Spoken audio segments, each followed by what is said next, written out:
బహిర్పడినటువంటి విషయం సింహాచలం పక్కన ఉన్నటువంటి 30 ఎకరాల ఇనాం భూమిని 124 ఎకరాలుగా రికార్డులో మార్పు చేసి 5గురు అనుభవించడాన్ని బట్టి దీని యొక్క తీవ్రత ఏ స్థాయిలో ఉందనేటువంటిది మనకు అర్థమవుతుంది. అలాగే ఈ బయటపడినటువంటి భూకుంభకోణాలని కూడా ఈరోజు అధికార పార్టీ యొక్క అండతోటి వాటిని ముందుకు తీసుకువెళ్లకుండా సమగ్ర విచారణ జరిపి ప్రభుత్వం వాటిని స్వాధీనం చేసుకోకుండా వాటిని మాఫీ చేసేటటువంటి ప్రయత్నాలు కూడా తీవ్రంగా జరుగుతున్నట్లు మాకు అనిపిస్తూ ఉన్నది.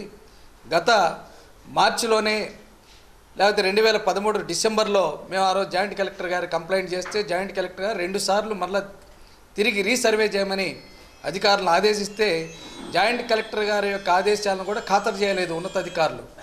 ఎందుకు ఖాతరు చేయలేదు? దీని వెనక రాజకీయ నాయకుల యొక్క హస్తం అనేటువంటిది ఉందనేటువంటిది మార్క్సిస్ట్ పార్టీ భావిస్తూ ఉన్నది. అలాగే ఉడాలో కూడా పెద్ద ఎత్తున కుంభకోణాలు జరిగినాయి. ఈరోజు జిల్లా కలెక్టర్గా ఉన్నటువంటి ఆయన ఉడా వీసీగా ఉన్నప్పుడు సుమారు 500 కోట్ల విలువ కలిగినటువంటి భూ కుంభకోణాలు ల్యాండ్ పూలింగ్ ద్వారా జరిగిందని ఆయన చెప్తే దాని మీద ఎంక్వైరీ జరుపుతూ ఉన్నది. కానీ ఆ ఎంక్వైరీ మొత్తాన్ని కూడా బుట్టదాఖలు చేసే విధంగా ఈరోజు అధికార పార్టీ వాళ్ళు వ్యవహారం చేయటం అనేటువంటిది చాలా దురదృష్టకరం. గతంలో అధికారాలను వెలబెట్టినటువంటి వాళ్ళు ఈరోజు తెలుగుదేశంలో మంత్రులుగా విశాఖ జిల్లాలో ఉన్నారు.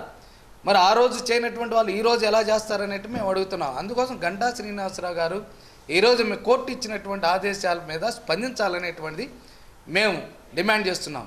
దీని మీద జిల్లా యంత్రాంగము అలాగే అధికార పార్టీ వాళ్ళు ఏం చర్యలు తీసుకుంటారనేటువంటిది, ఎప్పుడులోగా ఈ భూమిని స్వాధీనం చేసుకుంటారనేటువంటిది మేము అడుగుతూ ఉన్నాం.